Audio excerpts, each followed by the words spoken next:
Hi friends, आज के video में ये हम देखेंगे कि ड्रॉप डाउन में से वैल्यू कैसे इनपुट करवाई जाती है पीएचपी में।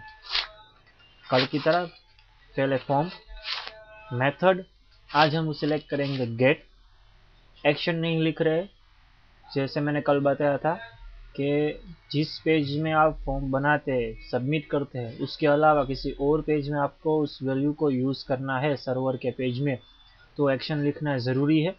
जो पेज आपने एक्शन में लिखा होगा वो पेज अपने आप पीएचपी हमारे लिए ओपन कर देगा, यानी कि वो पेज रीडायरेक्ट हो जाएगा और उसी पेज में आप सबमिट की हुई वैल्यू का इस्तेमाल कर सकते हैं।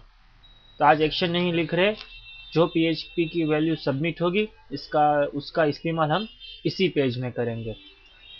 ड्रॉप डाउन मेनू हम बनाते हैं कंट्री के लिए।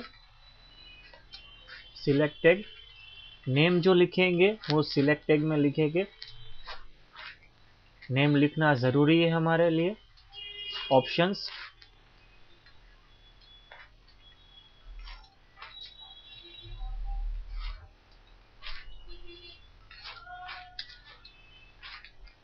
दूसरा ऑप्शन अब लिख रहे हैं।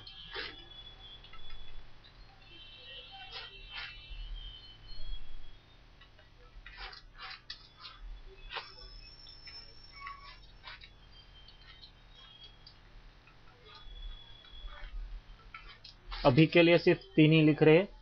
आखिर में जो सिलेक्ट टैग है उसे हम कंप्लीट कर देते हैं एंडिंग सिलेक्ट टैग करके, और लास्ट में हमारा सबमिट बटन।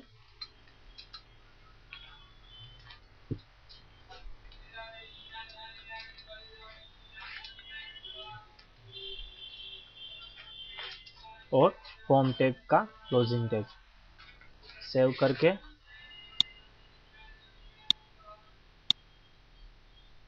htdocs फोल्डर में इसका नाम दे रही है ड्रॉप मेनू डॉट php। जो फॉर्म अभी हमने बनाया है वो सिर्फ अभी के लिए हम चेक कर डालते हैं।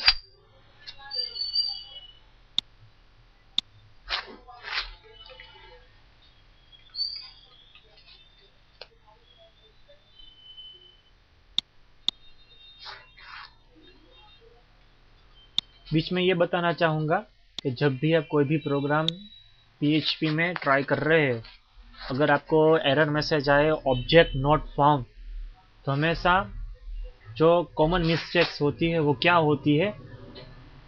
फर्स्ट यह है कि जो यहाँ पे आप प्रोग्राम का नाम लिख रहे हैं वो सही नहीं लिखा है।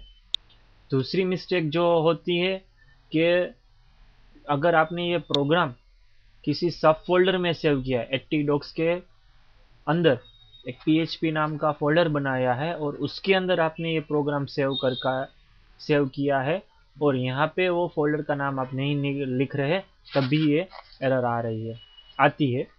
तो अभी मैंने जो प्रोग्राम का नाम था वो गलत लिखा था।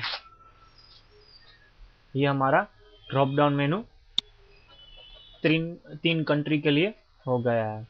अब उसकी पीएचपी में वैल्यू का इस्तेमाल करेंगे।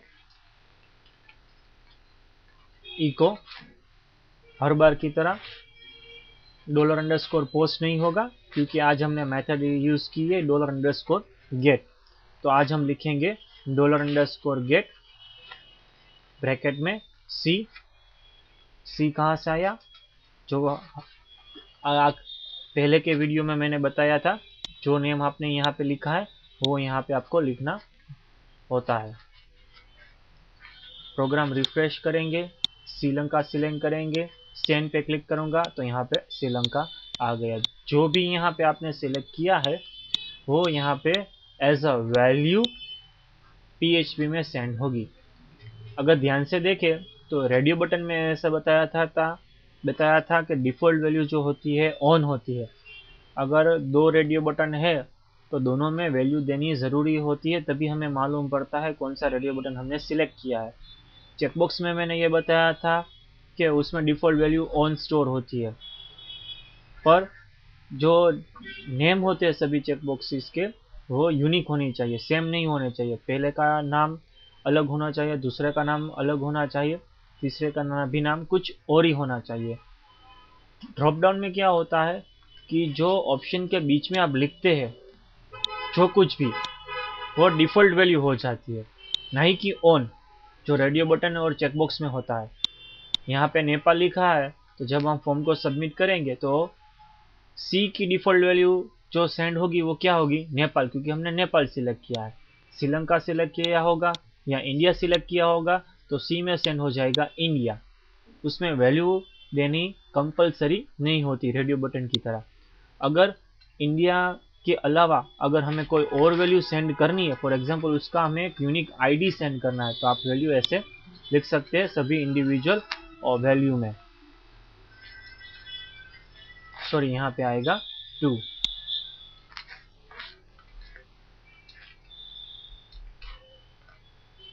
सेव करके रिफ्रेश, इंडिया सिलेक्ट करेंगे, सेंड पे क्लिक करेगा, वैल्यू डिस्प्ले होगी 1, श्रीलंका की डिस्प्ले होगी 2 और नेपाल की डिस्प्ले होगी 3। कस्टम मैसेज जैसे मैंने पहले के वीडियोस में बताया था, आप यहाँ पे इफ कंडीशन लिख सकते हैं और उसके बाद उस इफ कंडीशन में आप कस्टम मैसेज डिस्प्ले करवाना है तो कस्टम मैसेज डिस्प्ले करवा सकते हैं। Thank you. अगर आपको मेरा वीडियो पसंद आए तो प्लीज़ उसे लाइक कीजिए और मेरे चैनल को सब्सक्राइब कीजिए। फेसबुक पे भी आप मुझे फॉलो कर सकते हैं, Facebook/मोहम्मदी कंप्यूटर्स।